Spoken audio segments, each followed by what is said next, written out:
Bueno, pues buenos días, bienvenidas aquí al pie del cañón, pues siguiendo el deseo de seguir anunciando al Señor y de comprender sus misterios, ¿verdad? Que no son sencillos, pero que tenemos que hacer un esfuerzo humano para que nuestro razonamiento se vaya pues acomodando a lo que Dios nos ha ido revelando. No es fácil, ya lo sé, pero como personas de fe, pues debemos tener varios fundamentos concretos, así como ciertos, totalmente, por eso se llaman fundamentos, principios y fundamentos veraces de los que nos podemos aferrar en momentos como estos o peores o iguales, como sea. Y es que pues Dios es el Señor de la historia, es el creador, tiene un modo de ser y tiene también una manera de revelarse, de trabajar en la historia, por poner palabras así, ¿verdad? Entonces, nada se escapa de sus manos y nosotros lo que estamos haciendo es pues fundamentar eso que decimos desde la Sagrada Escritura y darnos cuenta que esas verdades no son verdades pues surgidas por algún personaje humano. Sí, histórico, porque Jesús de Nazaret es histórico, porque se da en la historia, es un acontecimiento que se da en la historia, pero al mismo tiempo es Dios. Entonces ese acontecimiento de la historia prevalece en todos los tiempos, porque si fuera un simple mortal, pues se quedaría en una época como todas las personas históricas, pues que pudieron haber hecho mucho o poco, pero que se quedan en un momento histórico y se recuerdan como ese momento histórico o se vuelven leyenda, ¿verdad? Pero en el caso de Jesús trasciende porque es verdadero hombre, pero también es verdadero Dios. Y eso es algo que es fundamento de nuestra fe, que es revelado y que nosotros debemos hacer el esfuerzo de comprenderlo desde nuestra razón, no en el sentido de obligarla o sublimarla, sino el sentido espontáneo, el sentido espontáneo del razonamiento.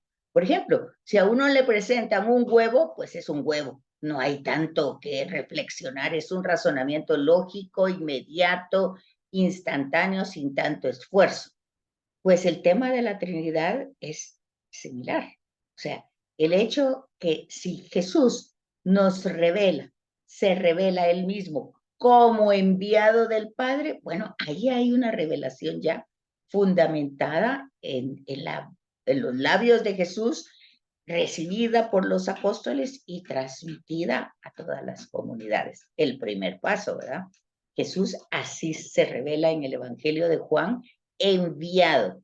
Y eso lo vimos con las misiones, ¿verdad? Jesús no es, por decir así, alguien que se le ocurre, alguien que toma la iniciativa. Al contrario, en el Evangelio de Juan, Jesús parece no tener iniciativas personales. Lo que dice es lo que el Padre quiere que diga, lo que hace es lo que el Padre quiere que haga. Entonces, toda su visión es dar a conocer el rostro de ese Padre. Y ese Padre es Dios. Entonces ahí ya hay una secuencia o una consecuencia muy lógica, la intimidad o la relación íntima que hay entre Jesús y Dios, al que Jesús llama Padre, ¿verdad? Entonces ya hay una identidad, decíamos en una sesión, que a diferencia de nosotros con la voluntad del Padre, Jesús se identifica, o sea, la voluntad del Padre y la voluntad de Jesús son la misma. El proyecto de Jesús y el proyecto del Padre es el mismo. Entonces, no hay una diferencia. Entonces, eso lo vimos en las misiones. El Padre envía al Hijo para una misión. Y el Espíritu es enviado no solo por el Hijo, por el Padre y por el Hijo, porque ese es el tema que nosotros tenemos que ir encontrando en la Trinidad, sobre todo en el evento pascual, porque, es decir, pareciera que nosotros tenemos la idea o la percepción de que Jesús es Jesús, pero no sé en qué forma está unido al Padre, pero también está separado al Padre. Y por ejemplo, en la pasión, muerte y resurrección, pues parece que nosotros lo dejamos solito a Él, ¿verdad? No, no hay manera que nosotros incluyamos al Padre y al Espíritu. Y entonces ese es nuestro tema de hoy, el evento pascual como epifanía de la Trinidad. Es decir, cómo estaban implicadas estas, pues lo que nosotros decimos las tres personas, ¿verdad?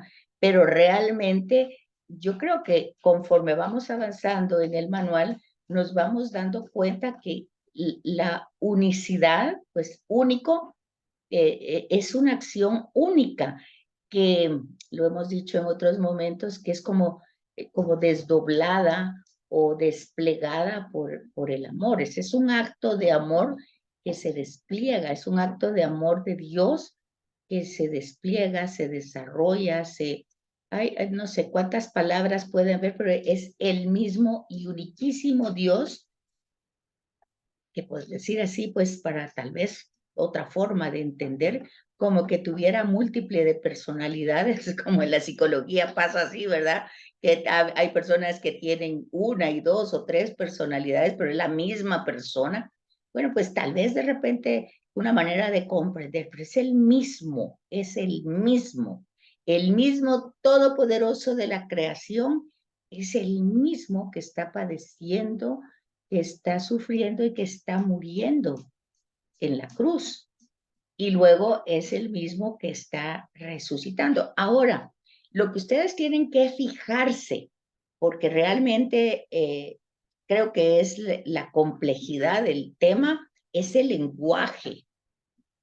Ya decíamos en una de las sesiones que el lenguaje es limitado, porque estas manifestaciones, epifanías, revelaciones, pues son tan extraordinarias que la palabra humana no la puede transmitir de una manera sencilla.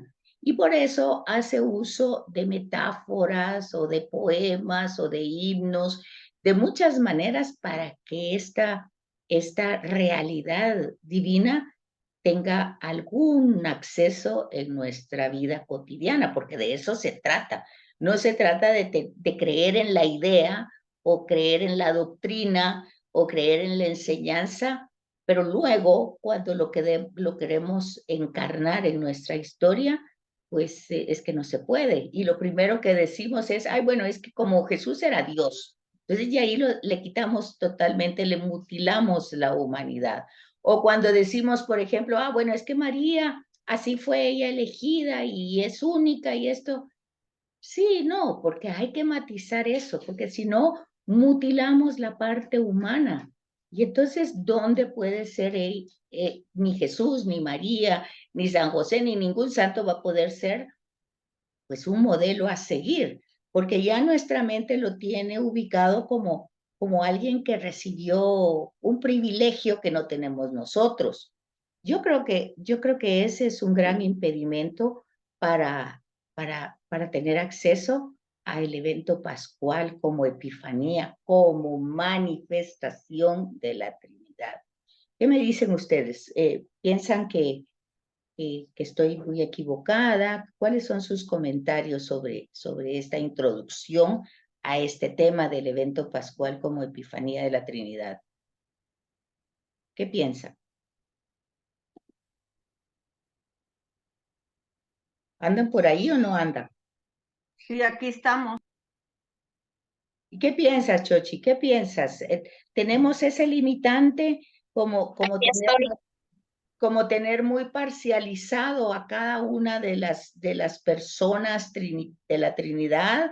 ¿Cómo es nuestra estructura mental para accesar a este evento pascual como manifestación de Dios uno y único? ¿Cuál sería nuestro limitante? Tal vez separar a Jesús al Hijo del Padre, porque Sí. a quien vemos en el evento pascual es a Cristo, ¿verdad?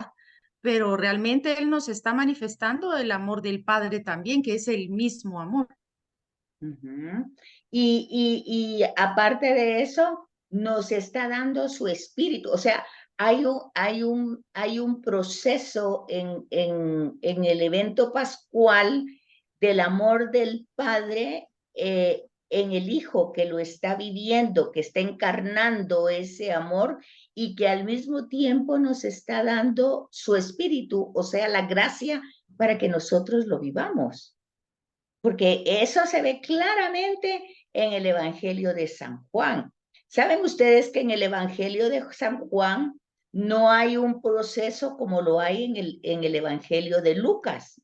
Que en el Evangelio de Lucas pues se termina con la resurrección de Jesús, la ascensión, pero luego Hechos de los Apóstoles va a ir como haciendo una cronología de los eventos. Y esa cronología que va haciendo es, bueno, Jesús muere en la cruz, lo ponen en un sepulcro, 3 días y el primer día de la semana resucita, eso está en los caminantes de Maús. Luego, pues, asciende al cielo, eso está al final de Lucas y al principio de Hechos, y luego va caminando con sus apóstoles, o sea, con las comunidades, y en Hechos se ve de una manera pedagógica o didáctica cómo pues el Espíritu de Dios, pero es Dios mismo, pues el Espíritu de Dios es Dios mismo porque ya vimos en el modo de ser que Dios es Espíritu. Entonces, ya vimos que Jesús es Dios, entonces cuando hablamos del Espíritu Santo, estamos hablando del Espíritu del Padre y del Hijo, que es el Espíritu de Dios. Entonces, ese Espíritu de Dios va caminando en las comunidades y va desarrollando la historia de la salvación a través de instrumentos humanos. Eso pasa en el Evangelio de Lucas y en Hechos de los Apóstoles, pero en el Evangelio de Juan no pasa así. En el Evangelio de Juan, Jesús muere, resucita en el mismo instante en que muere y da su espíritu en el mismo instante.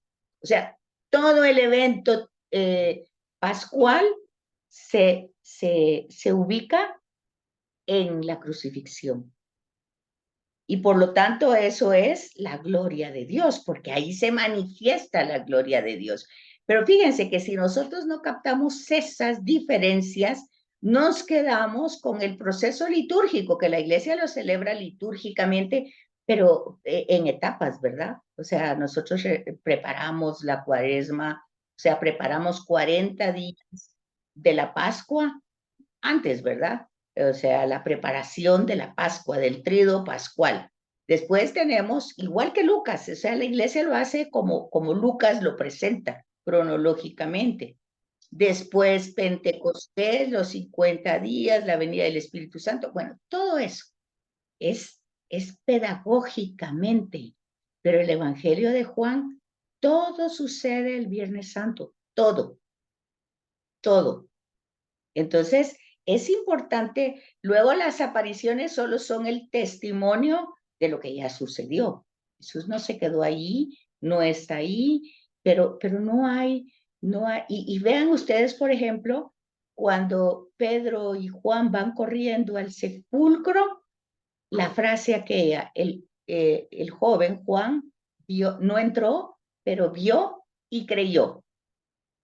Entonces, ahí se van dando cuenta ustedes que nos van dando los lineamientos de la fe. ¿Qué vio y qué creyó? Pues vio que no estaba ahí, pero eso fue, pues antes incluso, pero ¿por qué no dice que ya vino el Espíritu Santo y todo ese proceso de conversión de Pedro y todo eso? No lo pasa. Lucas lleva una línea en la que nosotros entramos humanamente porque nuestra conversión lleva un proceso al entendimiento de estos misterios y estamos haciendo el esfuerzo al estudiarlos.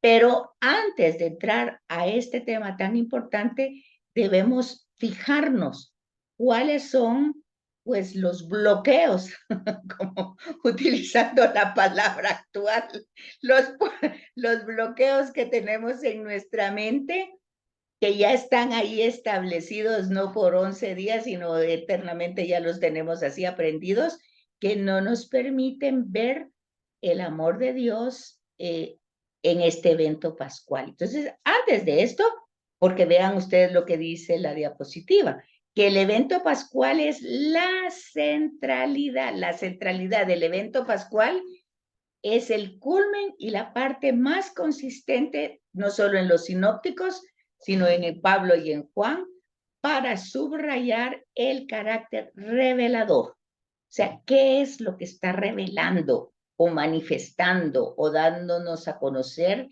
esta pasión, muerte y resurrección? Que acuérdense, no la podemos desligar de la encarnación, no podemos. Son misterios que van totalmente ligados, porque si en este evento nos olvidamos de la encarnación, pues mutilamos a Jesús de la humanidad y eso no lo podemos hacer. Esa es una herejía que lo vamos a ver nuevamente en el capítulo 9, me parece, donde vamos a ver cómo el magisterio de la iglesia ha tenido que bregar constantemente con errores de interpretación de este misterio. Y también vamos a ver en el próximo capítulo, en el 8, pues cómo el catecismo trata de darnos la doctrina. Pero vean, la doctrina es lo que se supone que nosotros ya asimilamos en nuestra vida. Ya no es que lo creamos solo porque es una doctrina y porque lo tenemos que creer, porque así nos lo transmite. No, nosotros ya lo hemos ido asimilando en nuestra vida. Y entonces nos vamos dando cuenta de que ese misterio pascual, en qué, cómo y en qué momento se manifiesta en mi vida personal como la manifestación más grande de amor de Dios, pues es claramente para la humanidad, pero si yo no parto de que es el amor de Dios revelado para mí personalmente, eh, no por mérito, sino por puro amor de Dios, es difícil que podamos avanzar en la comprensión seria de este evento, ¿verdad? Porque luego dice en esta... Disculpa, Dime. que Pini quiere entrar, pero dice que no puede. Pues fíjate que aquí no me aparece que esté pidiendo entrar. No me aparece aquí, no sé por qué no puede. Fíjate que aquí tengo a 4, tengo a Susi, a Rocío, a ti y a Chochi, y ella no me aparece aquí para que yo le dé entrada. No sé, yo mandé el link al mismo, ahí entraron ustedes, ahí puede entrar ella también. Sí, ya le dije que lo vuelva a intentar. Gracias, Gildita. Bueno, cuéntenme pues, alguien se salió, no sé quién.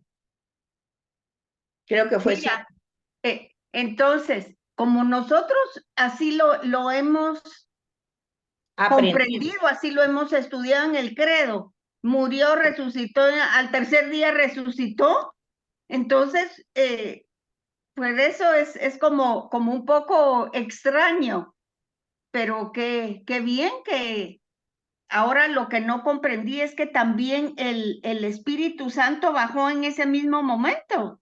Si quieren hacemos una práctica con nuestra Biblia en el Evangelio de Juan, si quieren.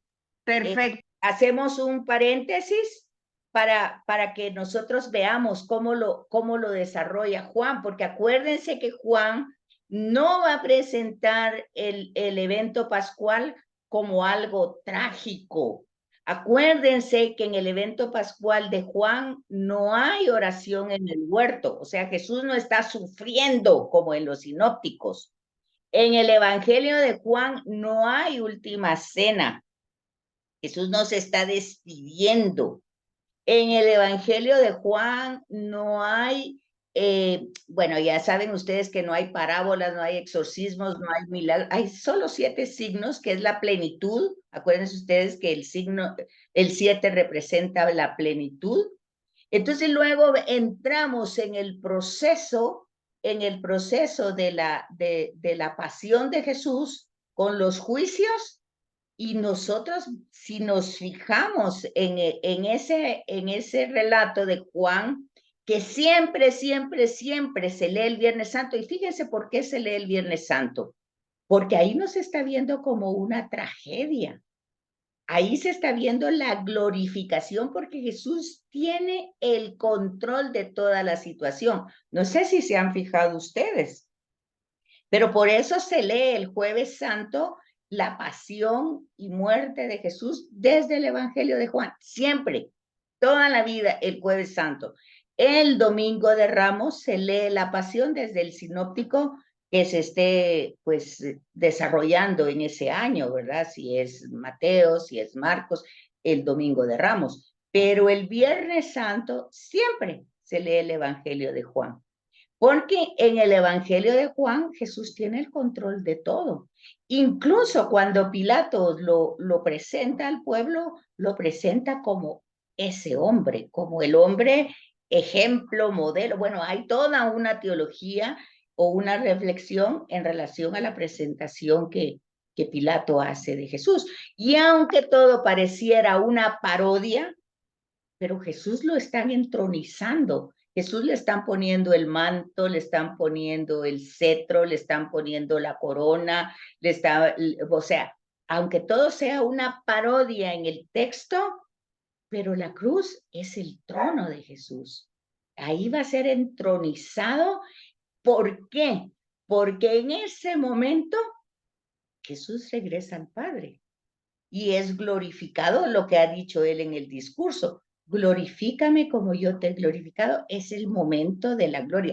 Por eso vamos a encontrar en el Evangelio de Juan la hora de Jesús, pero la hora de Jesús no es así como que el sacrificio, pues todo el tema como lo presentan los sinópticos, sino que es la gloria de Dios. Y no es que Dios se gloríe en nuestro dolor y sufrimiento, no es esa la reflexión teológica que hace Juan, sino que Jesús cumplió con su misión totalmente siendo fiel a la voluntad del Padre, identificándose hasta en lo menos, hasta en una coma o una tilde con el Padre, ha sido totalmente fiel a esa misión y la lleva al culmen hasta la muerte.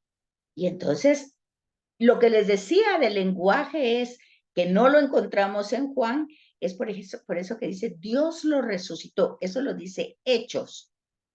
Al tercer día Dios resucitó y entonces lo vemos como una respuesta del Padre. En ese lenguaje está nuestro problema de identificar y unificar a la Trinidad, en el lenguaje, pero no en la realidad trinitaria. No sé si me doy a entender. Voy a traer la Biblia, que la tengo aquí nomasito, espérenme un segundo, para que veamos ese paréntesis. Pini, ¿entraste? Ya pude entrar, me costó, pero ya pude. Gracias. A saber por qué, Pini, te costó tanto. No sé, tal vez estaba haragana la compu, no sé. Bueno, fíjate que sí, ha estado fallando bastante el tema de internet, porque yo me quedo constantemente sin Wi-Fi, no sé por qué. Yo creo que es por lo mismo de la época de la pandemia, que todo el mundo está conectado desde las casas. Tienes razón, tienes razón. Y los niños también están terminando clases o están en clases los del otro ciclo y están todos conectados, no están en el colegio, ni en la universidad, ni nada. Ya por fin pude entrar por el teléfono. Bueno, veamos desde el arresto de Jesús, que empieza en el capítulo 18, pero a ustedes les va a tocar leer el texto y yo voy a acompañarlas con el comentario de pie de página, que es el que me interesa, porque veo que generalmente no lo leen. Fíjense pues, el arresto de Jesús está en el capítulo 18 del Evangelio de Juan. Y empieza el comentario. Juan no menciona la agonía, ni el beso de Judas, ni la huida de los discípulos. Le interesa mostrar la sublime majestad de Jesús. Fíjense bien. Fíjense bien. Mientras que los sinópticos se empeñan o su perspectiva es desde una forma humana, que está muy bien, pero acuérdense que Juan ha empezado a decir que desde el principio existía la palabra y que la palabra era Dios y que Jesús es la palabra. Entonces, a Juan no le interesa esa perspectiva humana, le interesa ver cómo Jesús, muestra su sublime majestad. La declaración de Jesús, yo soy, cuando pregunta, ¿a quién buscáis? A Jesús de Nazaret, yo soy. Sin paralelo en los sinópticos, o sea, esa palabra, esa frase o esas dos palabritas no aparecen en los sinópticos. Y en Juan aparece 3 veces repetidas en el versículo 5, 6 y 8. Revela, fíjense, revela, que es lo que estamos viendo, la revelación, revela la divinidad de Jesús y asume el valor de una teofanía. O sea que en ese momento Jesús nos está diciendo a nosotros quién es Él y nos está diciendo que las circunstancias humanas que se van desarrollando en la historia por los distintos, que dijera yo, condiciones humanas de cada quien, intereses políticos, religiosos, todo lo que ustedes quieran, no se escapan de su real y verdadera majestad. Miren, eso tiene que ser válido para nosotros y para cada circunstancia vivida, digo yo, porque si no, no tendría sentido. Entonces dice que ahí está revelando eso, y solo esa palabra, yo soy, tiene un valor de teofanía, que deja a quienes lo buscan predestinados, ¿o qué dice aquí? Es que no veo la palabra. Dice, así, predestinados ante Dios. ¿Qué Biblia tienen ustedes? ¿La del pueblo de Dios? ¿La de nuestro pueblo? De Jerusalén La tengo yo. latinoamericana y la Jerusalén. Yo la latinoamericana. Ah, bueno, la latinoamericana no dice nada de esto. La Jerusalén puede decir algo, la Jerusalén puede decir algo porque acuérdense que la latinoamericana no es de estudio. Entonces, esa jamás va a dar este tipo de interpretaciones. Pero la de nuestro pueblo y la de Jerusalén, Chochi, ¿qué dice la tuya? Donde habla del nombre de Jesús, dice alusión al nombre divino que Jesús lleva en sí mismo. No, o sea, el capítulo 18, versículo Sí, capítulo 1. 18, versículo 6. No, del 1, empezando. Ah, empezando dice, empieza en Es el 3. arresto de Jesús. Sí, empieza con 18:3. Un destacamento de la guarnición romana establecida en Jerusalén. El comentario. Sí, el comentario. Judas pues se presentó allí con la cohorte y los guardias enviados por los sumos sacerdotes. Y dice un destacamento de la guarnición romana establecida de Jerusalén. De ahí se va al 6. Ah, bueno, entonces mi Biblia tiene mejores comentarios. Exacto. ¿Por ¿Qué qué? Biblia tienes tú? La de nuestro pueblo, la de Shekel. Ah, sí, tiene más comentarios. Bueno, entonces vean ustedes, dice, la reacción, fíjense pues, son los adversarios los que reaccionan, no es Jesús. O sea, no es Jesús sorprendido por el beso de Judas, ni abandonado por los discípulos, no, Jesús lleva el control. Y la reacción de los adversarios de Jesús es exactamente la de los salmos que atribuyen a los enemigos del justo perseguido. Entonces, hay referencias para el Salmo 16, para el Salmo 27. Jesús los enfrenta con autoridad. Si me buscan a mí, dejen a estos. Es el buen pastor que da la vida por sus ovejas. Mira qué bonito. Y eso que solo estás hablando apenas del arresto de Jesús. No hay ningún elemento de drama, ni de crisis de Jesús sudando sangre, ni angustiado. No hay nada de eso. En el Evangelio de Juan. Hay que fijarse. Entonces, luego dice, luego aquí se pasa hasta el versículo 11, que nos ofrece el equivalente de la escena de Getsemaní.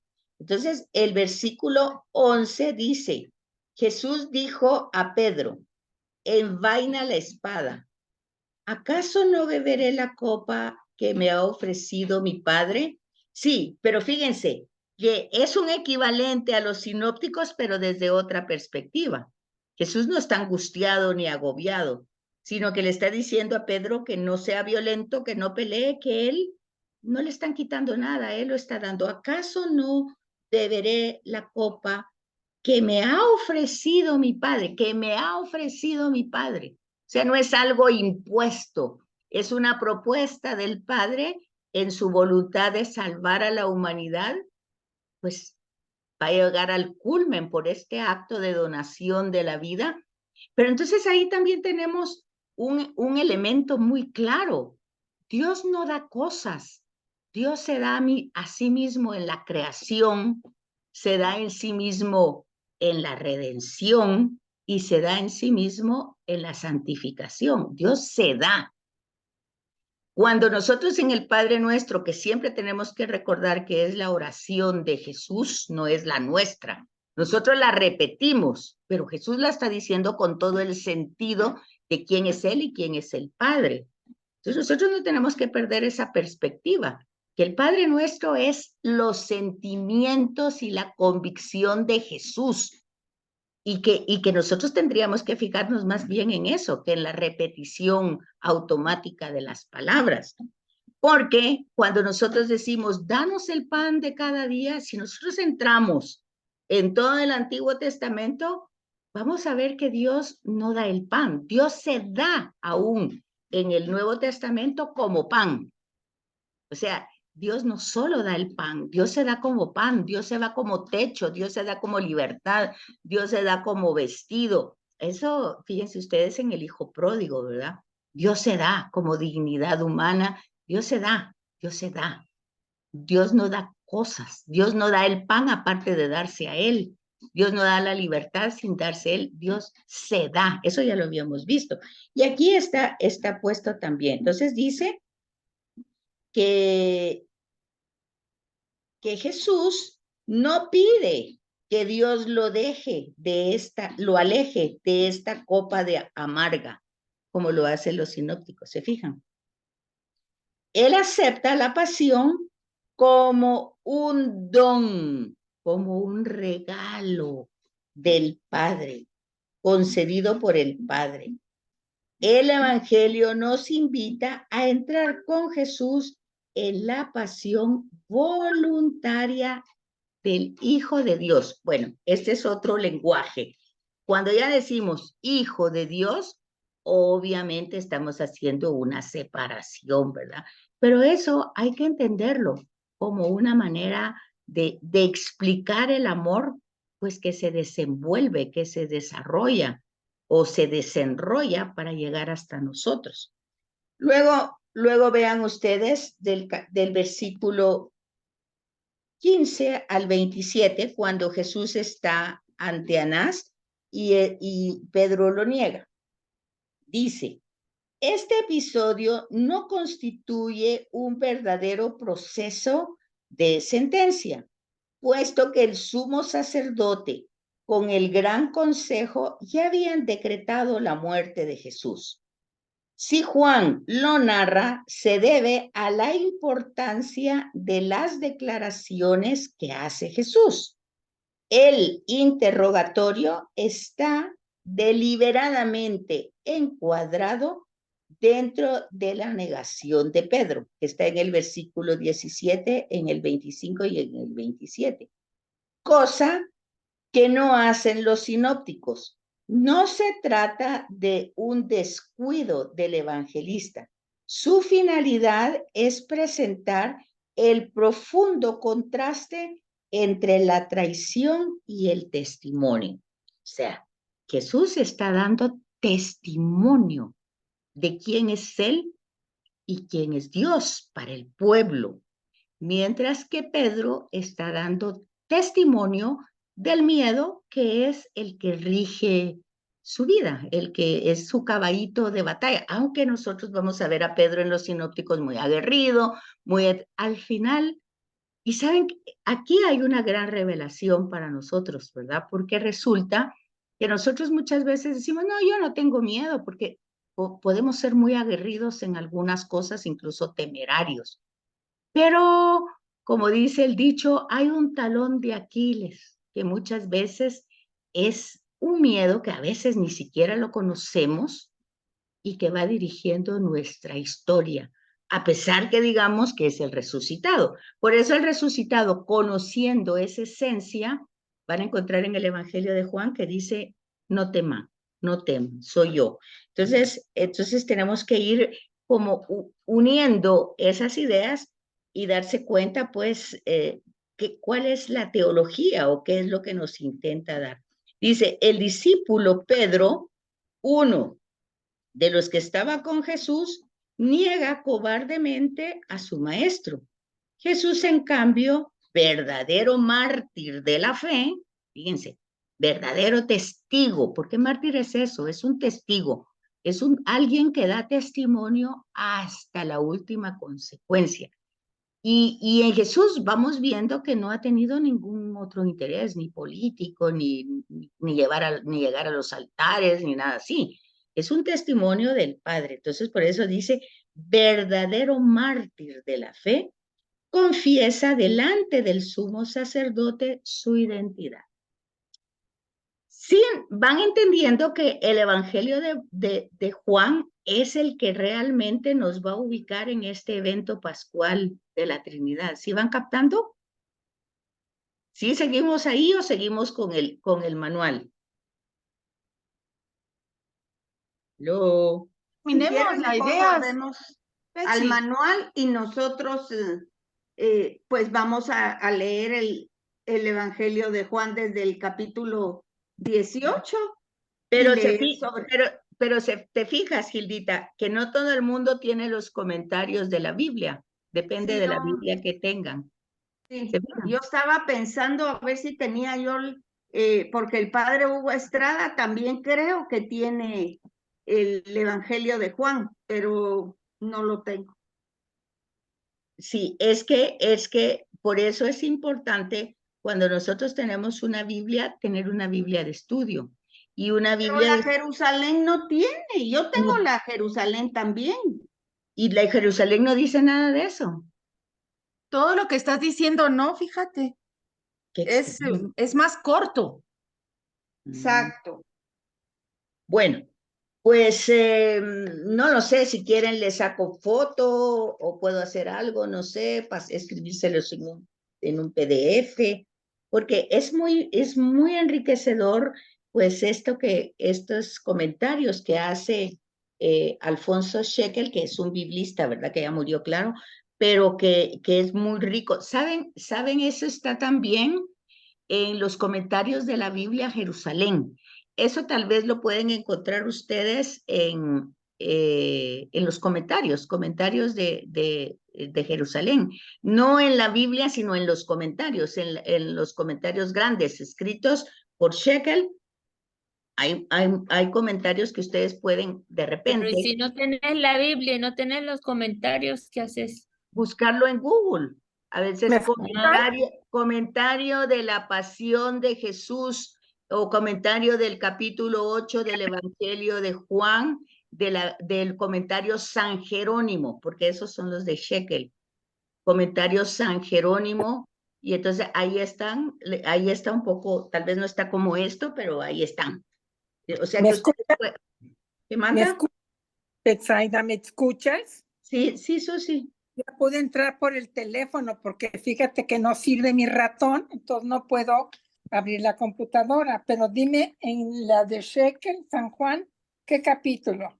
18. Gracias. Pero estamos en los comentarios, en las notas que están a pie de página. O sea, Ok. ustedes pueden leer el texto, el capítulo y los versículos, pero a mí lo que me interesa, porque ustedes ya conocen ese texto, entonces a mí lo que me interesa es que lean los comentarios que están abajo. Voy a ver cómo Bien, se los vamos puedo a hacer. ver. Voy a ver cómo se los puedo hacer llegar. De repente los escribo, ahora que A ver, estamos en Betsaida, casita. ¿Qué es manda? que el comentario de San Juan en la Biblia de Shekel, ¿es sobre qué tema? ¿Sobre el 18? Sobre el 18. 18, 19 y 20. Es que estamos viendo, Susi, como no entraste temprano por el tema ese que no podías, estamos viendo cómo el evento pascual es una revelación de la Trinidad. Y entonces yo les decía que donde mejor lo podemos encontrar este evento revelado es en el Evangelio de Juan, donde Ok. nosotros vamos encontrando, pero para eso hay que leer las notas de pie de página. Desde el momento que apresan a Jesús, vamos encontrando cómo Juan va presentando pues la majestad y divinidad de Jesús en todo este proceso de la pasión. Entonces, voy a ver cómo les hago pasar eso, si no, si copiándoles o sacándoles una foto o algo, para que ustedes lo tengan. Bueno, entonces vamos a seguir con el folleto para que no quedarnos tan atrasados. Dice entonces aquí en su folleto que todo lo que hemos estudiado anteriormente, todas las teofanías del Nuevo Testamento en relación a la Trinidad, ¿verdad? Los discursos de Jesús, todo eso es revelación. Yo creo que eso ya lo entendimos, ¿verdad? Que es decir, no es el comentario de Shekel, ni es ya en el texto, en el capítulo y en los versículos, cuando Jesús habla, nos está revelando, porque no es, pues, sí es un maestro, pero es más que un maestro, sí es un profeta, pero es más que un profeta, es un sabio, pero es más que un sabio, es un rabino, es más, es Dios. Entonces, cuando Él habla, nos está revelando algo que por nuestras propias capacidades humanas no vamos a comprender. Entonces, nos está revelando. Y eso es lo que dice el primer párrafo. Y entonces, si ya vamos entendiendo eso, se puede comprender que el evento pascual es el culmen, es lo máximo, es a donde se dirigían todas las demás manifestaciones. O sea que digamos que el evento pascual es la síntesis de todo lo que Jesús ha dicho. Si habló parábolas, pues la parábola vivida por Jesús es esta. Si dijo algo del hijo pródigo, bueno, pues este es realmente la enseñanza en la Trinidad. Si dijo algo de a qué se parece el reino de Dios, pues aquí está la verdadera síntesis, pero ya no en palabras, sino en acciones. Es Jesús está llevando a la plenitud todo lo que ha revelado. Entonces, por eso la centralidad del evento pascual como revelación plena, o sea, no le falta nada, está completa la revelación. Domina todo el Nuevo Testamento. La narración de la pasión, muerte y resurrección de Jesús está en los sinópticos con distintas perspectivas. Acuérdense que la perspectiva tiene que ver con los destinatarios. Acuérdense que este es el querigma, o sea, este es lo que debemos anunciar, eso es lo que anuncia Pablo. Él anuncia a Jesús y muerto y resucitado. Este es el anuncio. El anuncio no es que Jesús hace milagros, ese no es el anuncio. El anuncio es el amor de Dios que se ha encarnado en la persona de Jesús y que ha llevado su misión hasta las últimas consecuencias, dando su vida por cada uno de nosotros.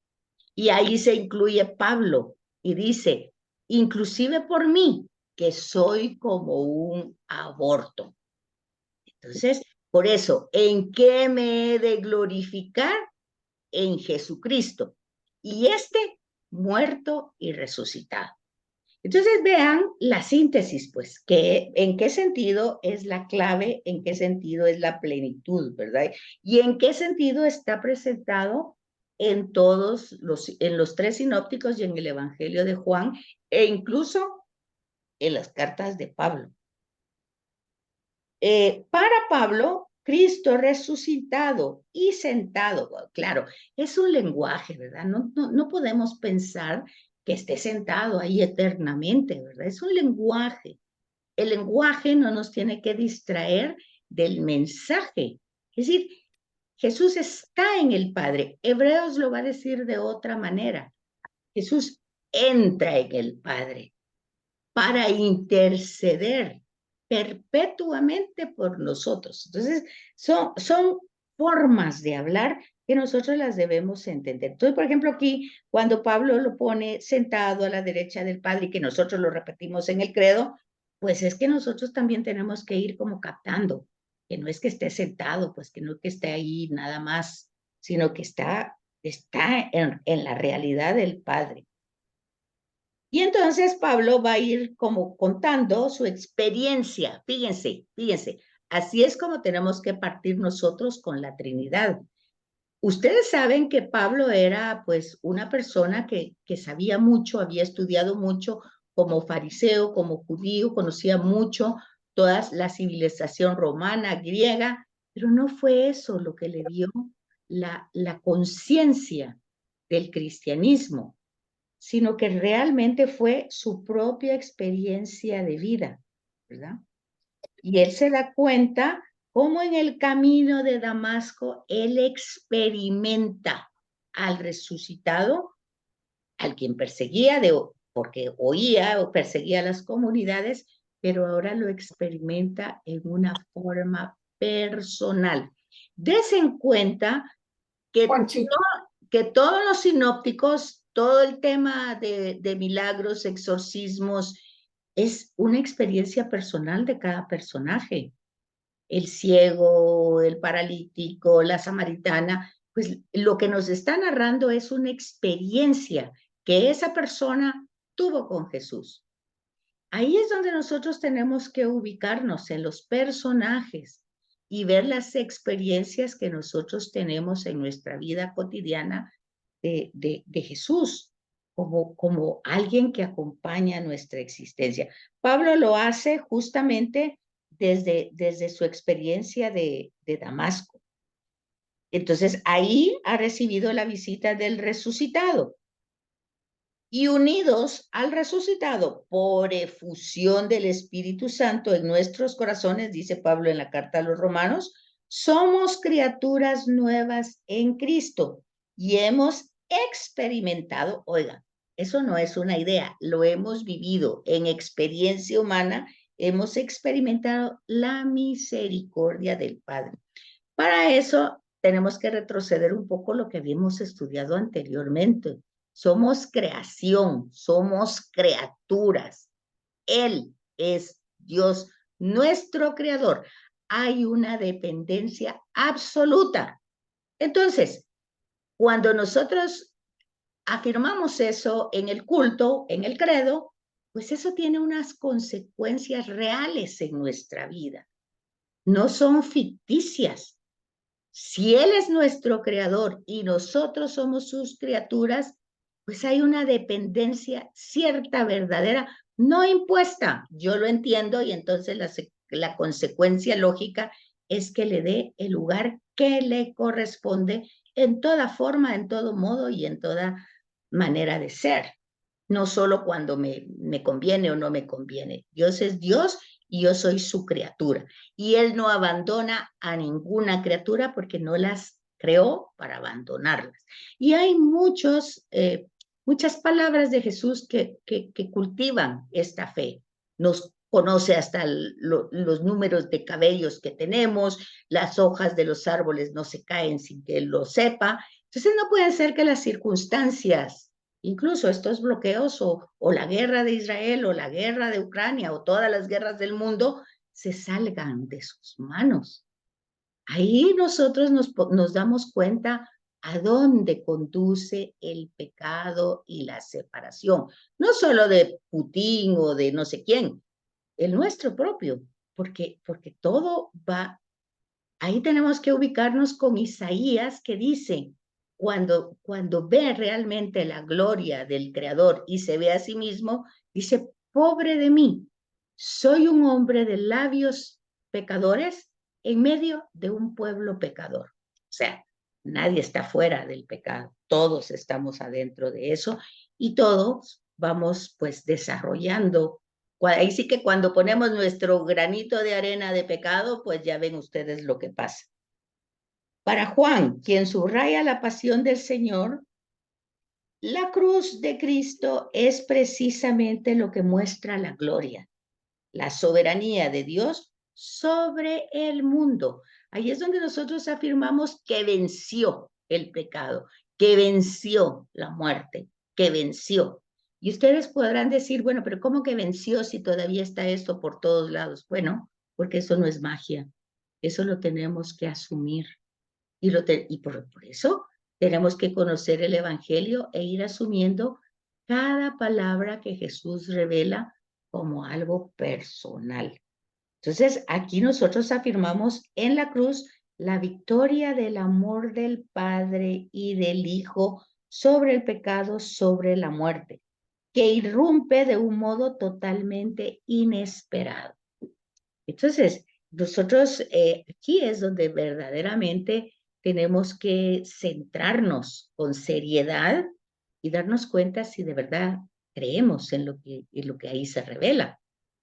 Porque no es el tema simplemente de la cruz sin el crucificado. No es, ¿por qué? Porque el tema de la cruz fue un tema circunstancial en el sentido de que fue la época en la que vivió Jesús y los romanos que eran el imperio. Pero ese fue un momento histórico y fue así. Ese fue el instrumento. Pero la cruz sin Jesús, pues no es nada, ¿verdad? Pues es un instrumento de muerte. Pero con Jesús es un instrumento de gloria. Eso nosotros tenemos que ir viendo el sentido que va teniendo eso. Los ojos de los creyentes pueden ver esta gloria al contemplar al crucificado. O sea, y su grito de dolor al Padre, pero ese grito de dolor va acompañado con la confianza puesta en el Padre. Obviamente, humanamente tiene que dolerle, tiene que sufrir, porque si no lo volvemos a desencarnar, de que volvemos a quitar la humanidad. Pues todo eso es real, no es apariencia. Es otra vez el tema de las herejías, ¿verdad? El Cristo resucitado tiene los signos de la crucifixión. O sea, no apareció así como totalmente sin ningún aspecto de sufrimiento, dolor o de muerte. Porque esos signos son los signos del amor y se le reconoce gracias a esos signos. O sea, se reconoce el amor, pues gracias a todo lo que le ha costado, como muy bien dicen algunos dichos a veces, nuestra salvación no fue gratis, costó la sangre de Dios. O sea, en el sentido de entender todo ese proceso, ¿verdad? O incluso la muerte de Dios. Entonces se reconocen esos signos. Y el Espíritu Santo es dado, oigan, como fruto de esa pasión. O sea, son los méritos de Cristo los que nos convocan para conocerle un poco más, los que nos convocan en un culto, o sea, en una liturgia, los que nos convocan es el Espíritu Santo, pero son los méritos de Jesús, o sea, es el amor de Jesús identificado con el amor del Padre, o sea, todo está unido. La Trinidad no actúa en solitario. pedagógicamente, didácticamente y como forma de lenguaje para ser comprendido, acuérdense, en la Biblia tenemos también antropomorfismos, o sea, formas humanas para hablar de Dios. Pero eso es para que nosotros lo comprendamos, son los modelos. Acuérdense que en una de las sesiones estudiamos que a Dios se le conoce por analogía. ¿Qué quiere decir eso? Por comparación, porque son realidades totalmente inalcanzables a nuestra manera humana de ser. Nosotros somos finitos, limitados, contingentes.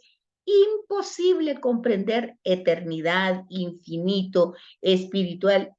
Son palabras que usamos, pero no tenemos el alcance de esas palabras, aun cuando estamos hablando del modo de ser de Dios. Entonces, lo que sí es cierto es que no podemos limitar a Dios en nada, ni siquiera en nuestro lenguaje o en nuestras suposiciones o en nuestras intuiciones. Dios es Dios y nosotros somos su creación, parte de su creación.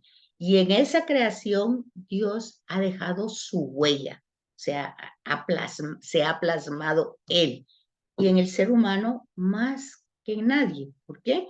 Porque dice Génesis, insufló en sus narices aliento de vida. O sea, la vida es el aliento de Dios. Ahí está realmente nuestro sentido de dignidad y de pertenencia, a quién pertenecemos. Entonces, voy a ver cómo les hago pasar los comentarios de mi Biblia y entonces nos quedamos aquí porque ya van a entrar las del otro grupo.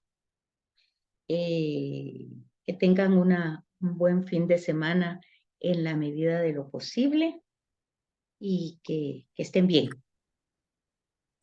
Gracias, Betsy. Un abrazo. Gracias, Betsaida. Igual ustedes, que estén bien. Pregunto en el chat, a ver si me contestan, ¿sí? Muy bien. Gracias. ¿Cómo siguió tu nietecita, Susi? No ha salido de la sala de operaciones. Ay, mi vida. Todo va a estar bien. Es una niña muy especial, tiene un síndrome que corre el peligro de morir como murió su hermanito hace 15 años por la anestesia. Así que está en las manos de Dios. Como todos nosotros. Ujú. Bueno, tú estás Gracias. tranquila, ¿cómo estás tú? Yo, pues nerviosa porque no está sirviendo mi ratón, entonces no puedo, me están pidiendo de una transferencia y no sé cómo entrar. ¿Qué se llama cuando el ratón no funciona? Bueno, tranquila, ya va a funcionar el ratón. Ok. Bueno, feliz día entonces, cuídense mucho. Ok. Feliz día a todas, un abrazote. Adiós. Bye.